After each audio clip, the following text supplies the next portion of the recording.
ఇసుక విధానం వల్ల నిర్మాణ రంగానికి పూర్వ వైభవం రావడంపై ప్రజలు హర్షం వ్యక్తం చేస్తున్నారని తెలుగుదేశం పార్టీ నాయకులు అన్నారు.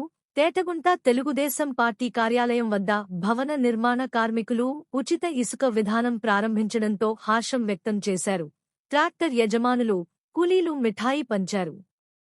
ఈ సందర్భంగా పలువురు నాయకులు మాట్లాడుతూ, ఉచిత ఇసుక గత ప్రభుత్వంలో జగన్రెడ్డి ఇసుకను సామాన్య ప్రజలకు అందనివ్వకుండా దోపిడీ చేసి వేల కోట్లు దోచుకున్నారని విమర్శించారు. యనమల రాజేష్, సుర్ల లోవరాజు, చింతమనేడు అబ్బాయి, మోతుకూరి వెంకటేష్ తదితరులు పాల్గొన్నారు. చంద్రబాబు నాయుడు గారు మరి ఎన్డీఏ కూటమి మేనిఫెస్టోలో ఏదైతే హామీ ఇచ్చిందో ప్రధానమైనటువంటి హామీ అయినటువంటి ఉచిత ఇసుక పాలసీ ప్రభుత్వం వచ్చి నెల రోజుల్లోనే అమలు చేయడం చాలా హర్షణీయం, అభినందనీయం.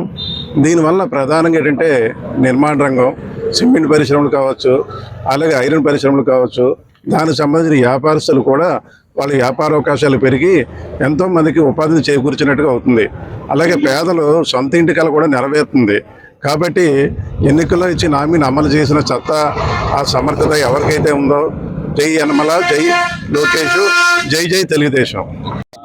జగన్మోహన్ రెడ్డి గారు మేనిఫెస్టో పెట్టి లేబర్ అందరూ కూడా ఇసుక ఫ్రీగా ఇస్తానని చెప్పడం జరిగింది. కానీ ఆయన మాట నిలబెట్టుకోకుండా ఒక 1000 రూపాయలు ఉండే టిప్ని 7,000, 8,000 రూపాయలు చేసి ఆ వైఎస్ఆర్ నాయకులు వాళ్ళకి సంబంధించిన దళారులుగా తయారయ్యి లేబర్ ఓన్లీ ఇసుక వల్ల లేబర్ ఒక్కలే కాదండి, ఓన్లీ ఒక సెంటరింగ్ చేసే మేస్త్రీలు ఎంతమంది ఉన్నారో సెంటరింగ్ చేసేవాళ్ళు, అలాగే పిక్క ఇది ఎలా ఇసుక లేకపోతే పిక్క కానీ మైనింగ్ కానీ మొత్తం వ్యవస్థ, మైనింగ్ వ్యవస్థ కూడా ఇసుక వల్లే.